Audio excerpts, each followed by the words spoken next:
Hello everyone, in this episode of Researching Stocks, we're going to look at Lululemon's Q1 quarterly earnings, at Lululemon's recent achievements, and to try to guess what Lululemon is going to show us at their Q2 earnings 2021. Are you ready? Let's begin. Hi everyone, my name is Avishai and I talk about the stock market, investing, angel investing, sometimes cryptocurrencies, and alternative investing. And today I'm going to be diving in with you today into Lululemon's quarterly earnings of Q1 so we can get an idea what is expected in Q2. So looking at their total revenue right away, we can see $1.2 billion, a 88% growth, and adjusted earnings per share of $1.16. In terms of retail companies, that just means they had a bonanza growth year over year. And we can see what the CEO said. Our first quarter results reflected strength across all drivers of growth, fueled by the continued expansion in our e-commerce business and a rebound in brick and mortar stores. Our strong performance across categories, channels, and geographies demonstrates the momentum and strength of Lululemon as the company shifts into the new normal. All of the leadership team are grateful to the teams around the world that were able to focus on growth. So the CEO is talking about how the opening of brick and mortar is helping the company generate more revenue, and they are keeping that focus on e-commerce high, and they're expanding there in their growth numbers as well. So diving in more into the numbers, the company operated stores net revenue increased 106% to $536 million. Direct to consumer net revenue increased 55% to $545 million, and the net revenue increased 82% in North America and increased 125% internationally. The company's operating margin increased 1,080 basis points to 15.8% adjusted operating margin. That's increased of 1,110 basis points to 16.4%. The company has a buyback program and it repurchased 300,000 shares of its own common stock at an average cost of $311, meaning that Lululemon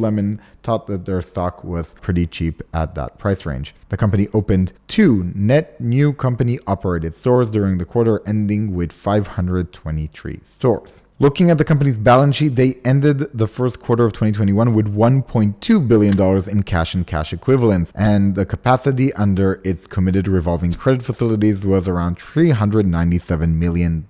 Inventories at the end of the first quarter of 2021 increased 17% to $732 million compared to $625 million at the end of first quarter 2020. So meaning that they started the Q2 year with more inventory than they started the Q2 of the year before. So what else do we know until now from the numbers? So we know that internationally the growth was massive, and it can kind of be because the brick and mortar stores that it grew so much. I can only assume that Lululemon has a better direct-to-consumer relationship in the United States, and they have better access to sending direct-to-consumer in terms of logistics. And across the seas, there might be more challenges in terms of shipping, and that's why there has been maybe that huge growth number. In addition to that, over the past year, there could have been more exposure to the Lululemon brand across seas, so that can be another reason for that international growth. For the year of 2021, the company expects the revenue to be between 5.8 and 5.9 billion, and the diluted earnings per share are expected to be in the range of 6.52 to 6.65 for the year, and adjusted diluted earnings per share are expected to be in the range of 6.73 and 6.86. Now looking at Lululemon through SimilarWeb, you can see that there has been an increase in traffic since the second quarter started, and that increase has stayed steady, meaning that there has been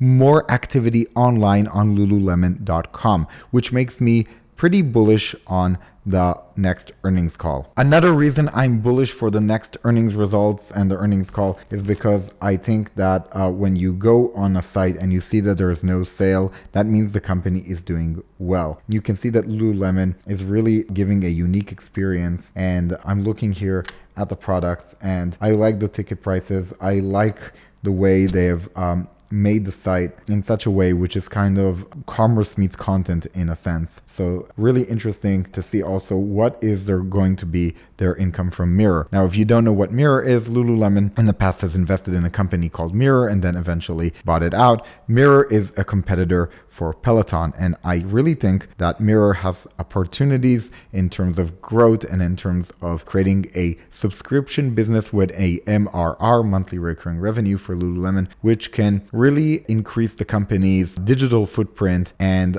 their footprint also in the world of software as a service, in a sense, because this is a product that people are not just going to buy for one time. They're actually going to pay a subscription once they've bought it. This is the time to note that I am long Lululemon stock. I own shares and I sold puts on the company, meaning that I'm very bullish on what Lululemon has in store for the future. One of the reasons I really like this company is because if you look at their PR, branding, and advertising, they're not celebrities like the celebrities you see on Nike and Adidas. There's a lot of community when it comes to Lululemon. And additional thing that I want to note is that people are in love with their products. Just look at people that are replying or mentioning Lululemon in Twitter feeds. If you just search Lululemon in Twitter, you're going to see mostly positive responses to the brand, and you're going to see the brand engaging with people on almost every mention. So this is another thing that makes me a very happy investor when I see a company really playing a very high level game of customer service engagement.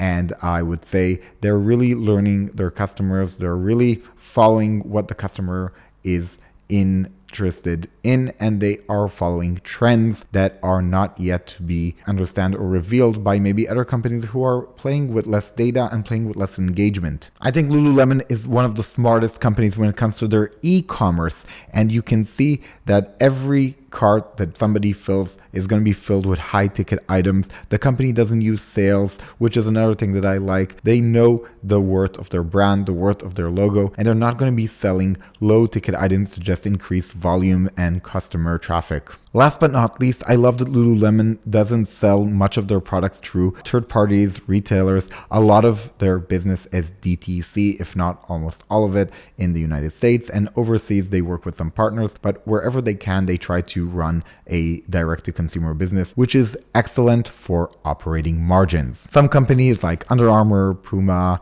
Diadora, and all kind of other sportwear, activewear companies have issues with doing these direct-to-consumer only. I know Nike is really trying hard to really push a lot of their business to DTC, and Adidas has been lagging behind in that. Lululemon is really the leader in DTC, direct to consumer. Now, this is the moment you're probably asking yourself, well, should you buy the stock? I'm not a financial advisor and I can't give you any kind of investment advice, but what I do recommend is to check for yourself, do your homework, try to understand what the company does, what does it do good, where are the risks, and decide if Lululemon is the kind of stock you want in your portfolio. And remember, this is a high growth stock, and that means that there is a lot of expectation from it, and any kind of miss on the earnings will probably cause a sell-off right after the earning results come out or the earnings call. So you have to take that into account when you're investing in Lululemon. Now, the second thing you have to take into account is that they have a lot of competition from Nike, and Nike is a huge company. You have to respect Nike.